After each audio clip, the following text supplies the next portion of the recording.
असू दे, आमचे बरेचसे भक्त हीच चूक करतात. आमच्या प्रतिमेच्या प्रतिकात्मक रूपात अडकून पडतात. पण आम्ही आमच्या सच्च्या भक्तांसाठी कुठच्याही रूपात येऊन त्याला मदत करतो. सद्वर्तन आणि सदाचारातूनच आमच्या भक्तीचाही मार्ग जातो, हे लक्षात असू देत. या पुढील आयुष्यात या चुका पुन्हा म्हणून करायच्या नाहीत. येऊ नकोस, मी तुझ्या पाठीशी आहे.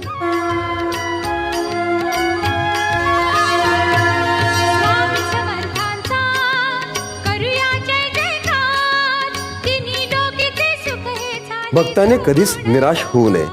आपल्या प्रार्थनेवर त्याचा विश्वास हवा. वेळ येताच ईश्वर सगळं काही ठीक करत असतो.